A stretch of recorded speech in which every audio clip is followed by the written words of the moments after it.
Good afternoon, students. The topic which we are going to discuss today is the demand theory, and it is a very important chapter from the point of view of economics syllabus for all boards, whether that's ICSE board, CBSE board, or any other state boards. So, this is a very important chapter of microeconomics, and we are going to discuss it in detail now. So let's start discussing it without wasting time. So first we need to understand what is the actual meaning of demand and what is the definition of demand. Demand for a good is defined as the quantity of the goods purchased at a given price and at a given time. So in this reference, students, it is very important to note that demand may be defined as the quantity of goods that the consumers are willing to buy at a given price and at a given time. अगर हिंदी में बोले तो एक given price पे और एक given time पे जितनी क्वांटिटी ऑफ गुड्स कंज्यूमर खरीदने के लिए तैयार रहते हैं उसको हम कहते हैं उस कमोडिटी की डिमांड. ओके, कमोडिटी का मतलब यहाँ उस वस्तु से होता है जिसकी हम डिमांड की बात कर रहे हैं. So demand basically refers to the quantity of goods that the consumers are willing to buy at each possible prices during a given period of time, other things being equal. अब ये other things being equal क्या है इसको हम later on समझेंगे. तो पहले students हमेशा ये याद रखिएगा, पहली चीज जो इम्पोर्टेंट है कि डिमांड में जो सबसे इम्पोर्टेंट चीज है कि दैट एक ये क्वांटिटी ऑफ गुड्स है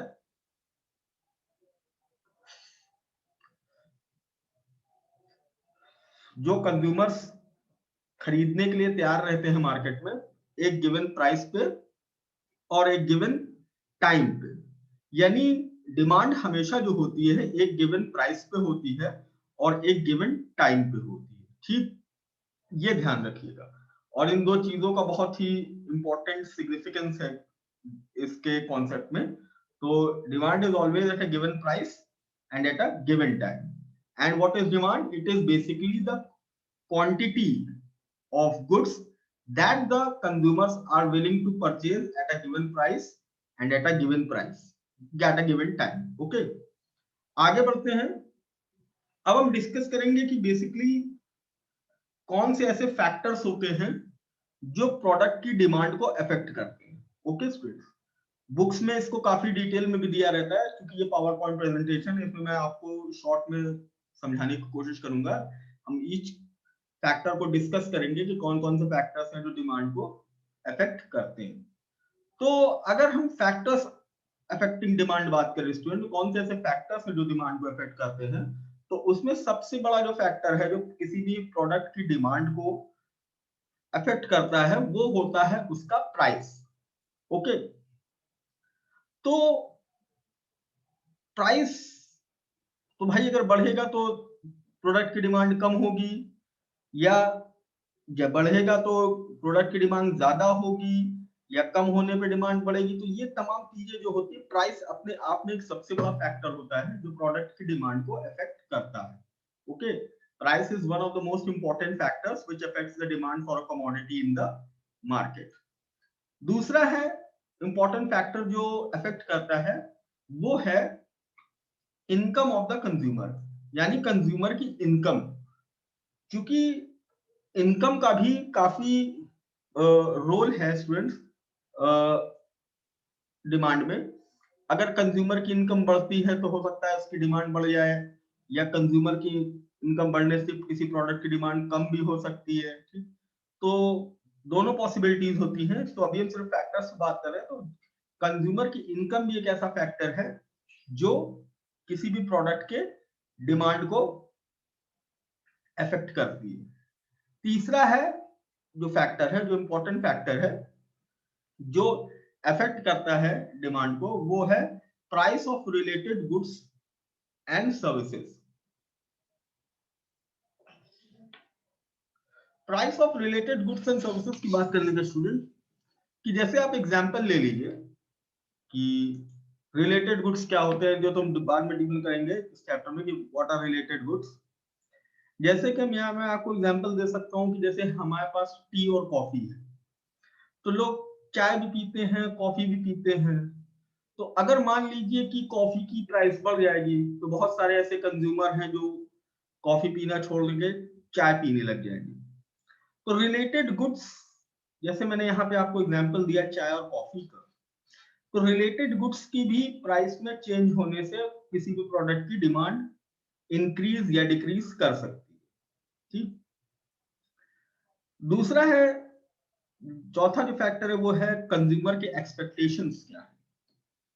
मान लीजिए कंज्यूमर अगर ऐसा एक्सपेक्ट कर रहा है कि फ्यूचर में किसी चीज का दाम बढ़ सकता है, तो आज वो उसको ज्यादा खरीदने लग जाता है कि अभी सस्ती मिल रही है, या वो सोचता है कि फ्यूचर में सस्ती बिकेगी ये चीज तो वो कम खरीदेगा आज।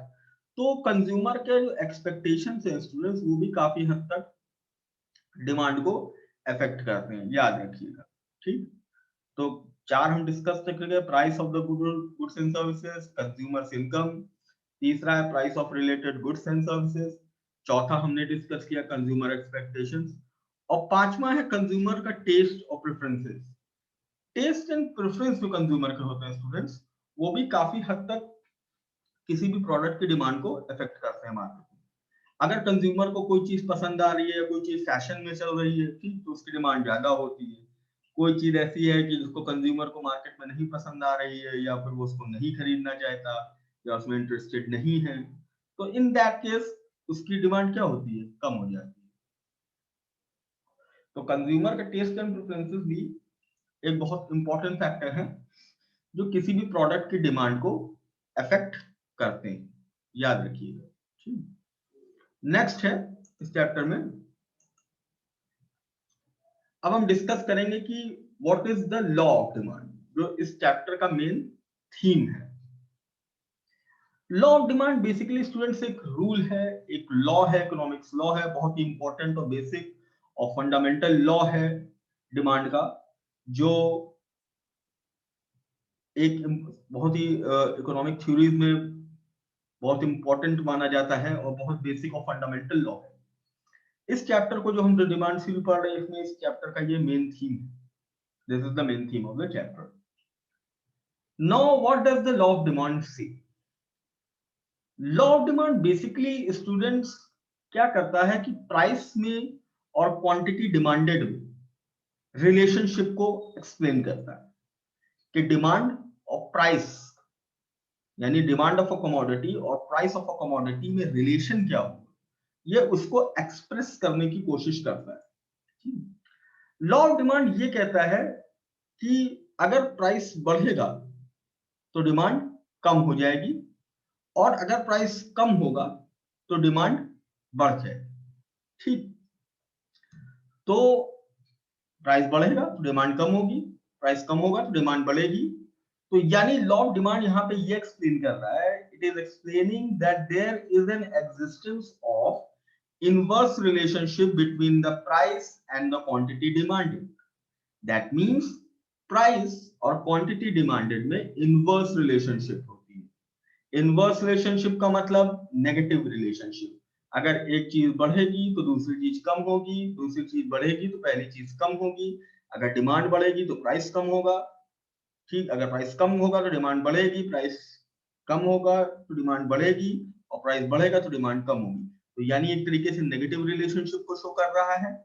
और इसको हम इनवर्स रिलेशनशिप भी इकोनॉमिक लैंग्वेज में कह सकते हैं कि there is inverse relationship between price and quantity demanded.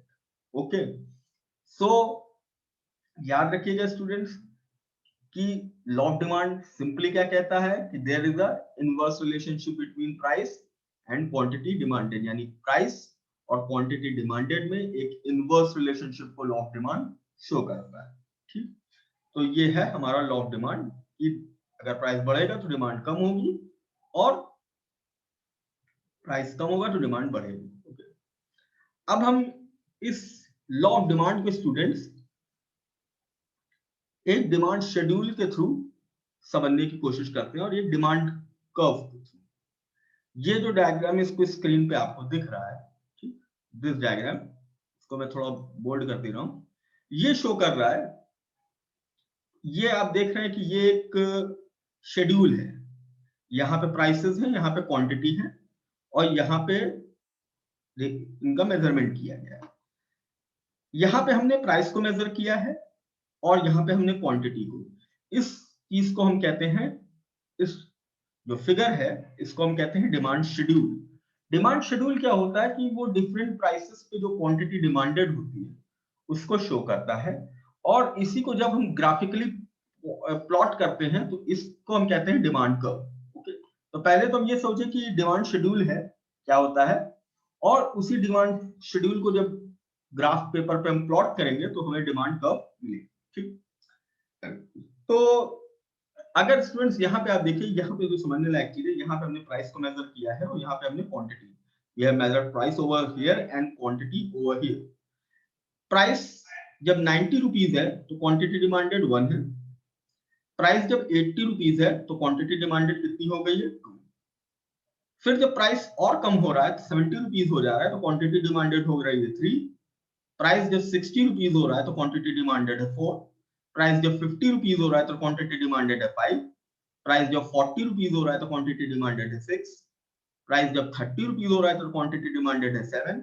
और प्राइस जब 20 रुपीज हो रहा है तो क्वांटिटी डिमांडेड है 8। और प्राइस जब 10 रुपीज हो रहा है तो क्वांटिटी डिमांडेड क्या है, 9। यानी प्राइस जब सबसे ज्यादा है स्टूडेंट्स, देखिए यहाँ पे प्राइस जब सबसे ज्यादा है तो क्वांटिटी डिमांडेड क्या है, सबसे कम। और प्राइस जब सबसे कम है तो क्वांटिटी डिमांडेड क्या है, सबसे ज्यादा। और जैसे जैसे प्राइस कम हो रहा है क्वांटिटी डिमांडेड क्या है, हमारी बढ़ती जा रही है। ठीक, तो ये डिमांड शेड्यूल इस चीज को शो कर रहा है, लॉ ऑफ डिमांड को, कि जैसे जैसे प्राइस जो है कम होगा क्वांटिटी डिमांडेड क्या होगी, हमारी बढ़ेगी।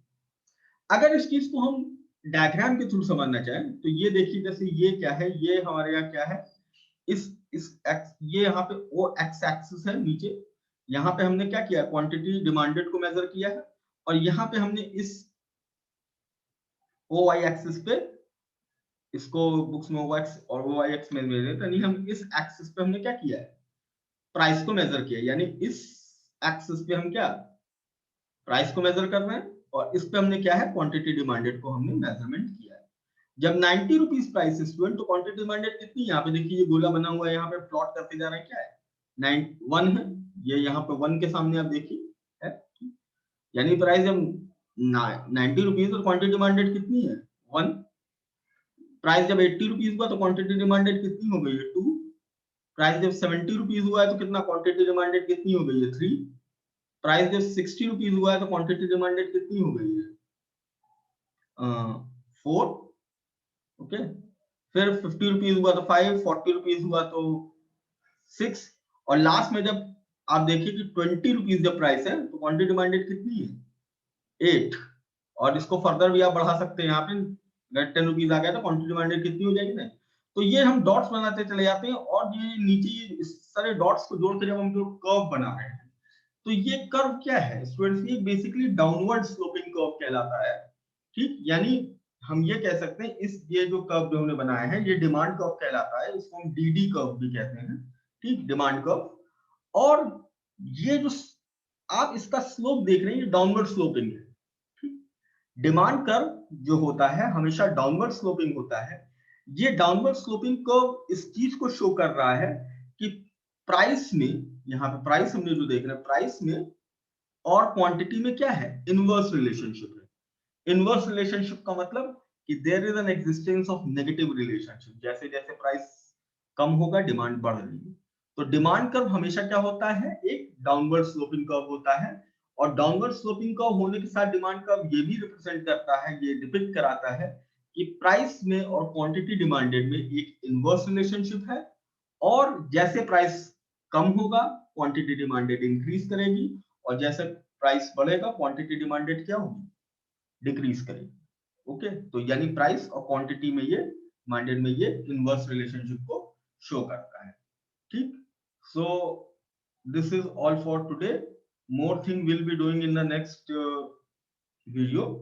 I hope you understand this concept. Later video में हम ये जानने की कोशिश करेंगे कि एक्सटेंशन ऑफ डिमांड क्या होता है, चेंजेस इन डिमांड कैसे होते हैं। तो आज जो हमने पढ़ा है वो है हमारा meaning and definition of demand, फिर है फैक्टर्स अफेक्टिंग डिमांड, और फिर है लॉ ऑफ डिमांड। उसके बाद ये demand schedule and demand curve. ये डिमांड शेड्यूल और डिमांड कर्व अगर आप स्टूडेंट देखिए तो कोई बहुत कठिन चीज नहीं है, सिंपली आपको अंडरस्टैंड हो जाएगी। और आपको थोड़ा सा बस इसमें ये देखना है, बुक्स में ये डायग्राम थोड़ा डिफरेंट तरीके से दिया भी रहता है। दिया क्या दिया था, इसी तरह प्राइस को वो इस एक्सिस को वाई एक्सिस पे मेजर करते हैं, यहाँ पे नीचे क्वांटिटी डिमांडेड, और ये डाउनवर्ड स्लोपिंग डिमांड कर्व जो होता है हमेशा डाउनवर्ड स्लोपिंग होता है, याद रखिएगा। And this is all for today. I hope you will be benefited by this video. If you have any doubt, you can ask. Okay, good afternoon and have a nice day.